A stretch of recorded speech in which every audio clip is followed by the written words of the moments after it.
Nós continuamos hoje essa série de encontros que transformam a vida. Como temos falado aqui desde a semana passada, quem se encontra com Deus não permanece a mesma pessoa. Hoje pela manhã, o pastor Marcelo nos trouxe uma reflexão sobre a cura do filho de um oficial do rei Herodes, lá no Evangelho de João, capítulo 4.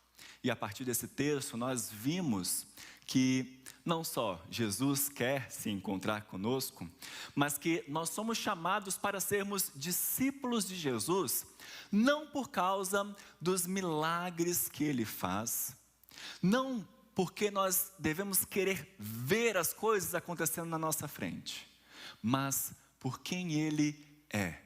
O nosso Senhor e Salvador, o Messias prometido no Antigo Testamento, o Filho de Deus. Agora à noite, eu quero ver com você, ou eu quero ler com você, não propriamente um encontro que aconteceu, mas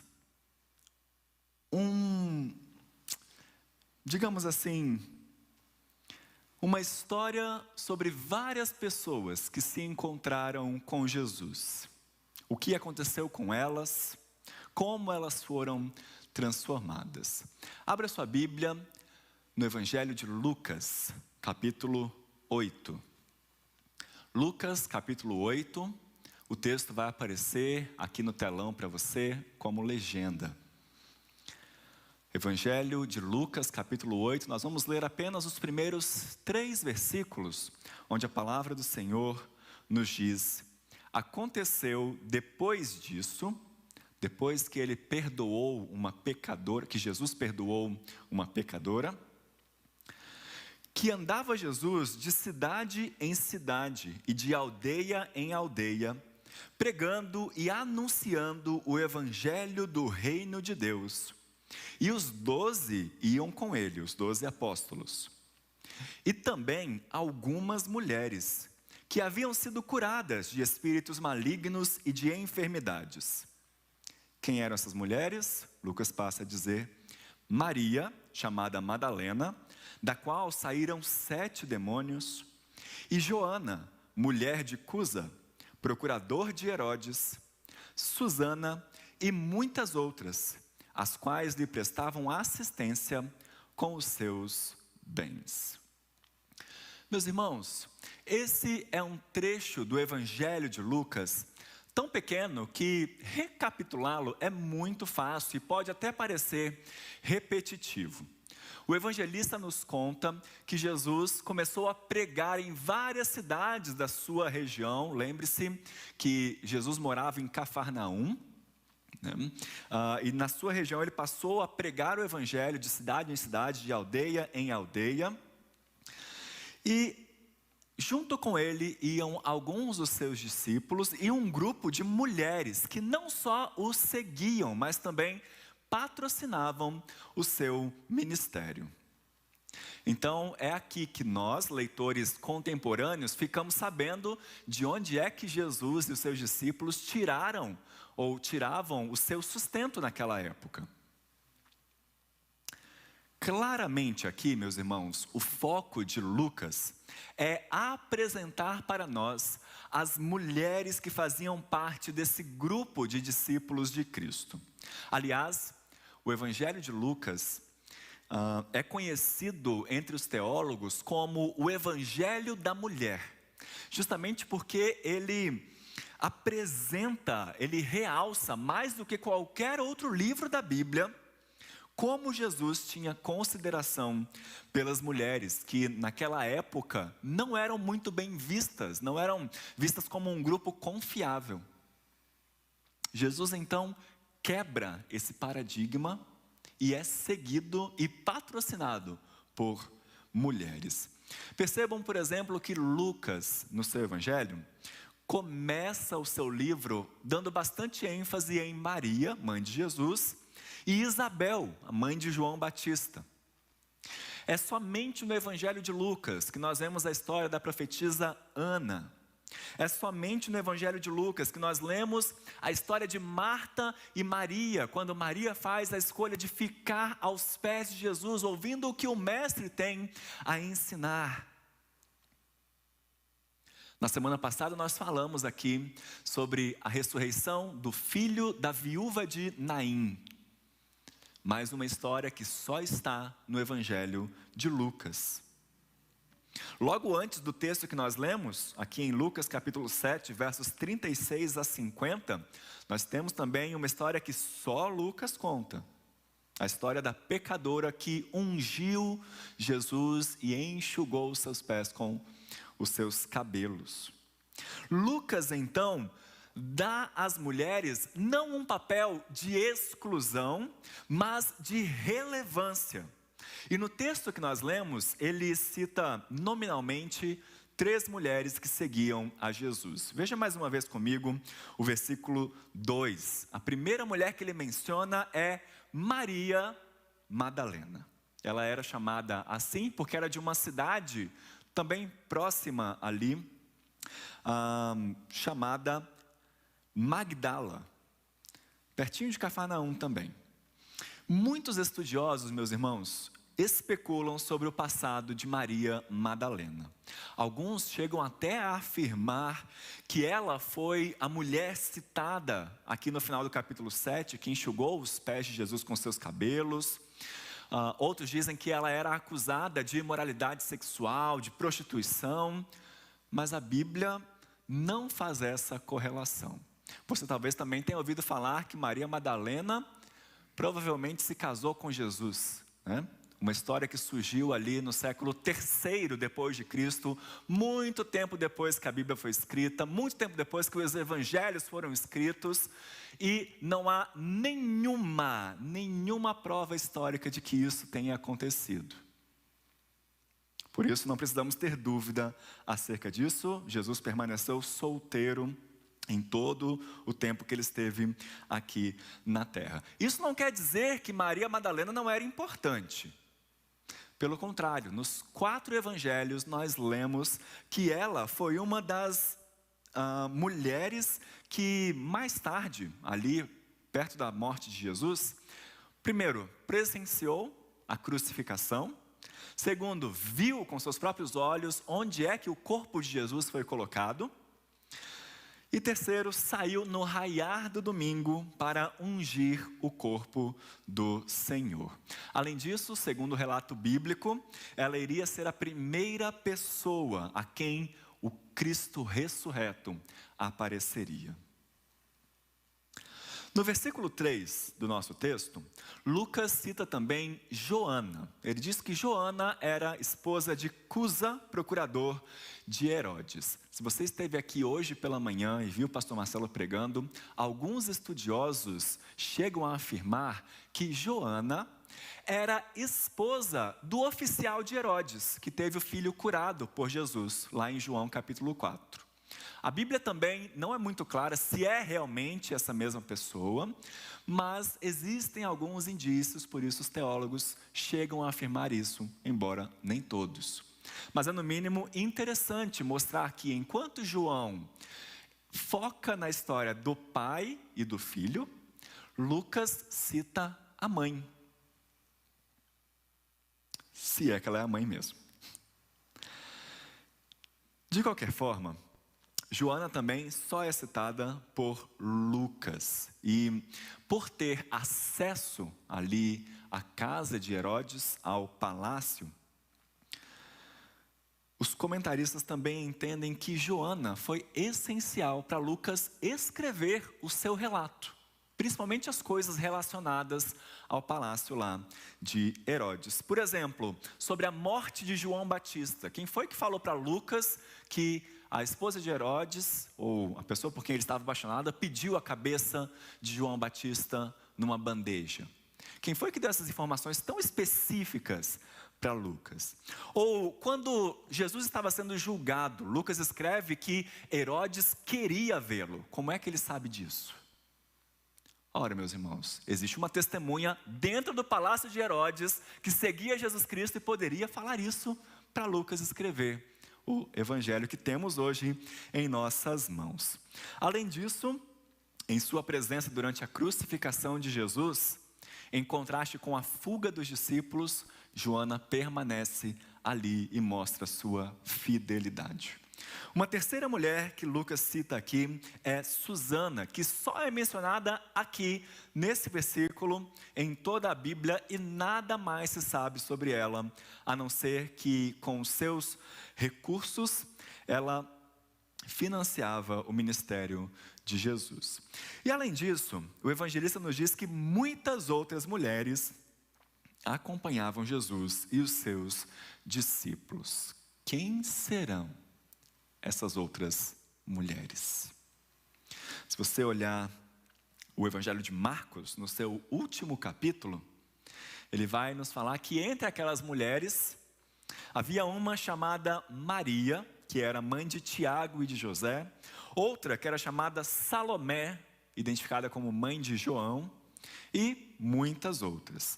Aquelas mulheres tiveram um encontro verdadeiro com o Senhor, que mudou para sempre a vida delas e as marcou de tal forma que não só elas reconheciam terem sido transformadas, mas também elas se dispuseram a acompanhar Jesus e colaborar para o seu ministério. É através desse pequeno testemunho, meus irmãos, desse texto tão singelo, 3 versos, que nós podemos aprender 3 preciosos ensinamentos sobre o encontro com Jesus. 3 ensinamentos sobre o encontro com Jesus. E o primeiro deles é que o encontro com Jesus produz transformação. Nós lemos que quando se encontraram com Cristo, essas mulheres foram curadas de espíritos malignos e de enfermidades. Não é à toa que Jesus pregava de cidade em cidade, de aldeia em aldeia. O que o texto diz que ele pregava? O evangelho do reino de Deus. O conceito de reino de Deus, embora seja muito comum na Bíblia, pode nos causar algumas dúvidas ou até nos levar a algum equívoco, porque quando nós pensamos em reino, nós pensamos num espaço territorial, um lugar onde quem manda é o rei, é ele que exerce o domínio. Mas a Bíblia nos diz que o reino de Deus não tem a ver com algo espacial, algo territorial, porque Deus é Deus, Ele é não só o Criador de todas as coisas, o sustentador de todas as coisas, mas Ele já é soberano, Ele é o dono da terra. Todas as coisas já pertencem a Ele.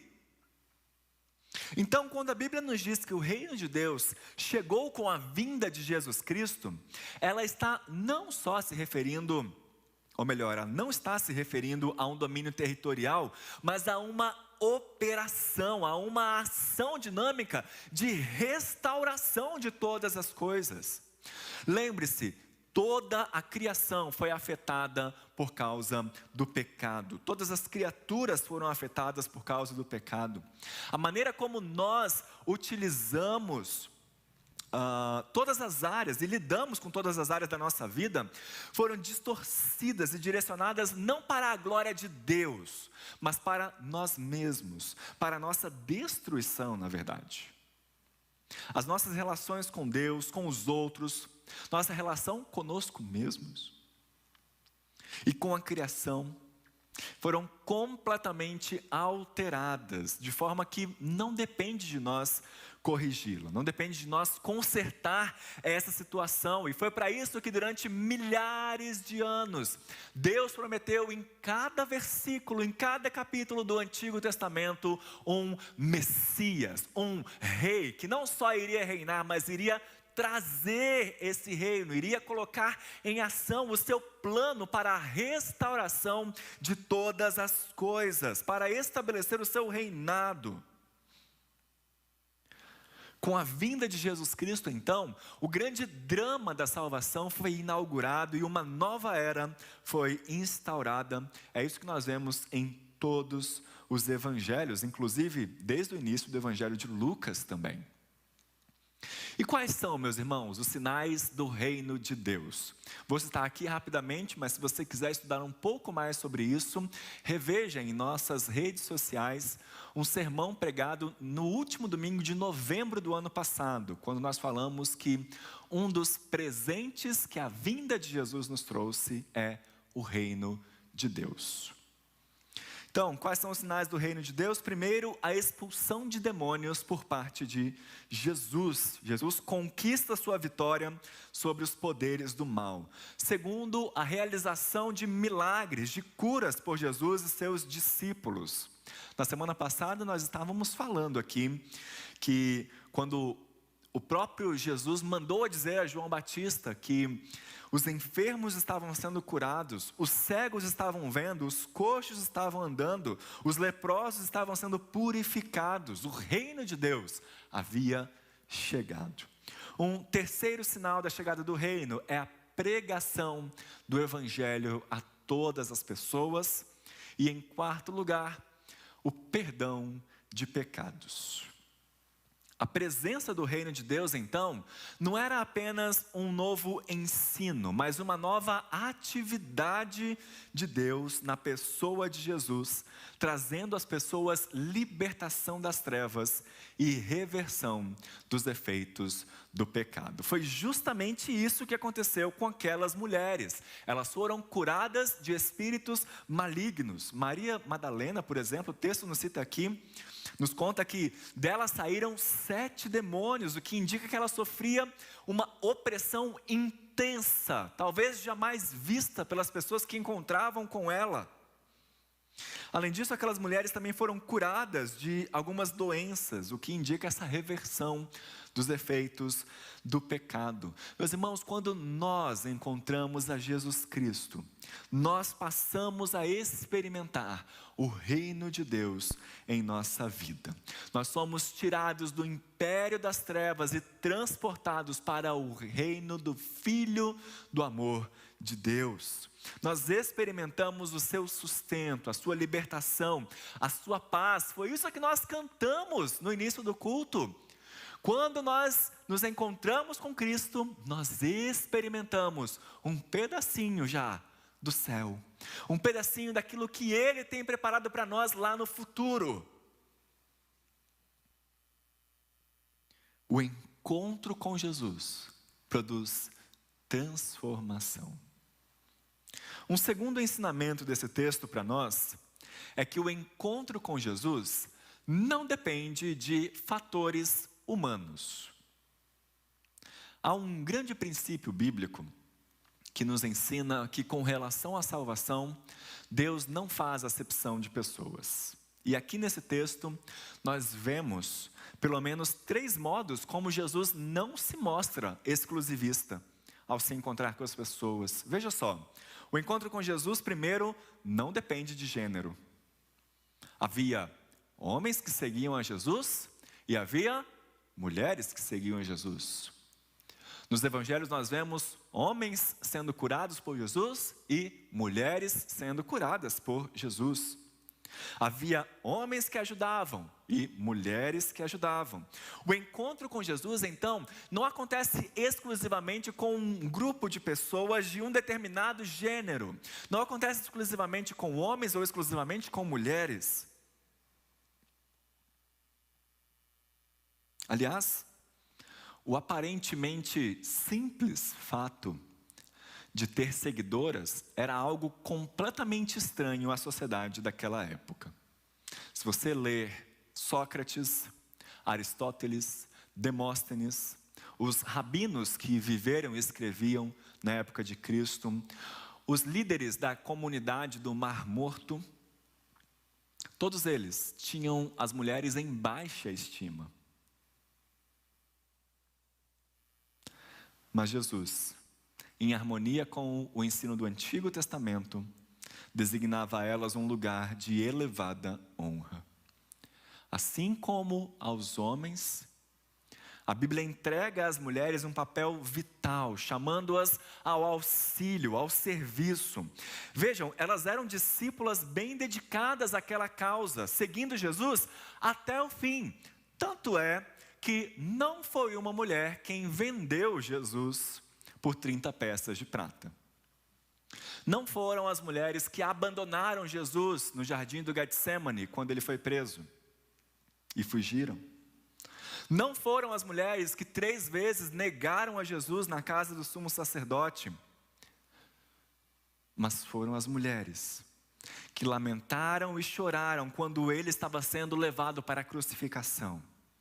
Foram as mulheres que permaneceram junto à cruz e as primeiras a visitarem o sepulcro onde se encontrava o corpo do Senhor. Foram elas que testemunharam de primeira mão o Cristo ressurreto. Observe também, em segundo lugar, que o encontro com Jesus não depende de posição social. Seguiam Jesus tanto pessoas ricas, como Joana, a mulher do procurador de Herodes, quanto, por exemplo, Maria Madalena. Quando Lucas nos diz aqui que de Maria Madalena saíram 7 demônios, ele não está significando apenas que ela foi liberta de um grande mal, mas também que ela vem de um contexto onde ela era considerada pária da sociedade, excluída, marginalizada. Meus irmãos, o Evangelho de Lucas é rico em histórias, parábolas, provérbios que mostram a misericórdia e a benignidade de Jesus para com os menos privilegiados, os fracos e os rejeitados. O seu amor em ação é revelado aos pobres e aos que vivem à margem da sociedade.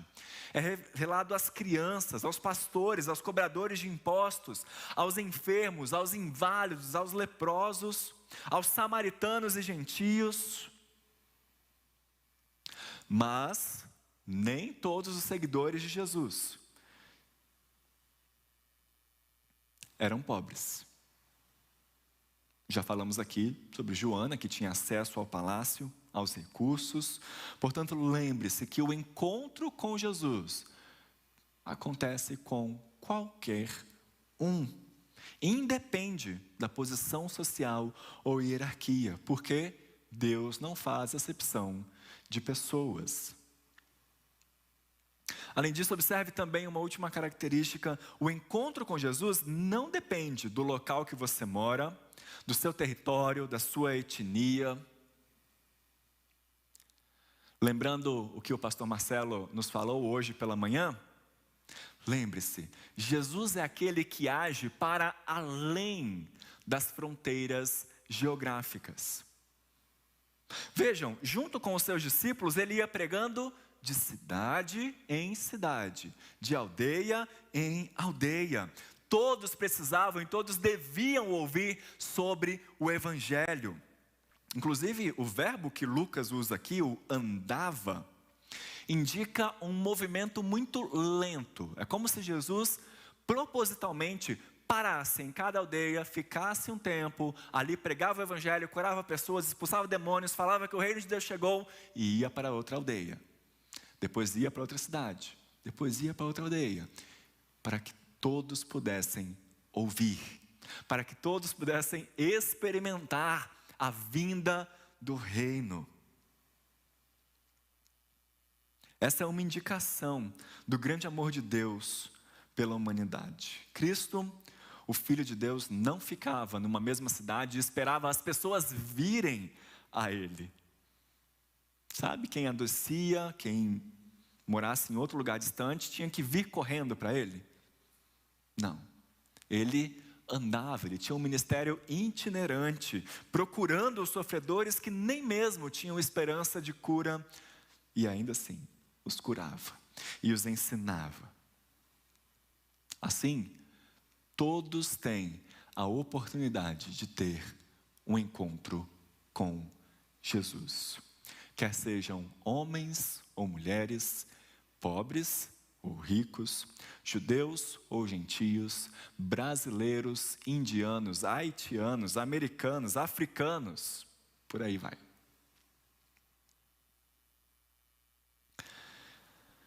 Mas há um último ensinamento, meus irmãos, que podemos extrair desse texto. O encontro com Jesus produz transformação. O encontro com Jesus não depende de fatores humanos. E o encontro com Jesus exige de nós uma resposta. Nós já falamos um pouquinho sobre isso na semana passada, mas é bom recordarmos que é possível termos um encontro com Cristo, um encontro com Jesus, mas não o reconhecermos devidamente. Muitas das pessoas que seguiam Jesus Cristo estavam apenas maravilhadas dos seus milagres e queriam só os seus milagres. Estavam apenas admirados das suas palavras e falavam: nossa, como ele ensina com tanta autoridade, que bonito. Ele deve ser um profeta. Mas quando Jesus os confrontava, eles o abandonavam. E aqui nesse texto nós vemos o que acontece quando pessoas se comprometem com o evangelho do reino, quando pessoas verdadeiramente reconhecem que tiveram um encontro com Jesus. Veja o final do verso 1. Os 12 iam com ele e também algumas mulheres. Os discípulos e aquelas mulheres decidiram seguir Jesus onde é que ele fosse. O texto indica que, assim como Jesus, eles também iam pregando e anunciando o evangelho do reino. Além disso, eles, e sobretudo as mulheres aqui nesse relato, também contribuíam financeiramente para o sustento daquela obra, daquela missão. Contribuíam espontaneamente, voluntariamente. Isso nos mostra, meus irmãos, que as pessoas que são libertas, que são salvas por Jesus Cristo, transformam-se em seguidoras de Jesus e querem proclamar esse evangelho para as pessoas que conhecem, para as pessoas que estão ao nosso redor. Elas se transformam em proclamadoras do reino de Deus, usando os recursos que têm em suas mãos, usando os dons e talentos que Deus lhes deu. Notem o privilégio especial que o nosso Senhor entrega aos seus seguidores fiéis. Essas mulheres aqui, como nos diz o final do texto, prestavam assistência com os seus bens. E lembre-se, é claro que Jesus não precisava da ajuda delas. Ele é o dono de tudo. Ele poderia multiplicar pães e peixes, como fez algumas vezes, para alimentar aquelas pessoas que o seguiam, para a sua própria subsistência. Produzir alimentos da terra se quisesse. Mas por que será que ele não fez isso? Por que será que, contrariando toda a cultura daquela época, ele deixou que mulheres financiassem o seu ministério? John Riley, um pregador inglês que comenta esse texto, explica que Jesus fez isso por duas razões.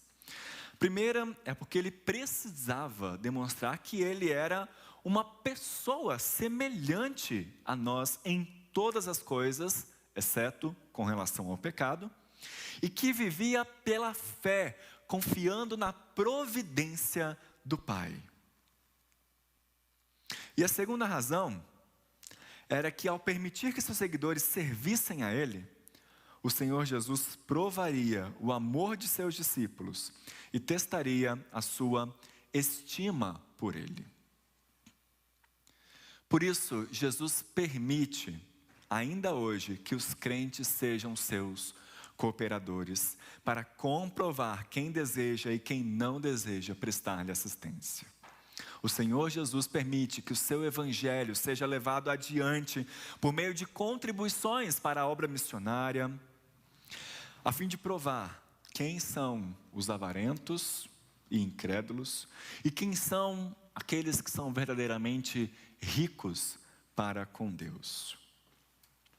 O que nos leva à seguinte pergunta: e você? Você já se sente liberto por Jesus? Você está comprometido com a expansão do reino de Deus? Está disposto a se envolver, se preciso for, inclusive financeiramente, para a expansão do reino? Essas são perguntas que só você pode responder. Certamente, aquelas mulheres responderiam afirmativamente a essa questão. Conforme temos a oportunidade e de acordo com os nossos dons, nós somos chamados a compartilhar a palavra de Deus, orar pelo ministério daqueles que pregam o Evangelho e doar dinheiro para sustentar obreiros cristãos. O nosso encontro com Jesus deve nos levar a uma resposta. Seguir Jesus, apoiando a obra de sua palavra no mundo. Seguir Jesus, nos comprometendo com a expansão do reino de Deus. O encontro com Jesus produz transformação, não depende de fatores humanos e exige uma resposta. E a nossa oração nessa noite é que você responda afirmativamente, que você responda a esse encontro de maneira positiva, experimentando a transformação que vem do nosso Senhor Jesus Cristo e sendo usado por Ele na expansão de seu reino. Que Deus te abençoe.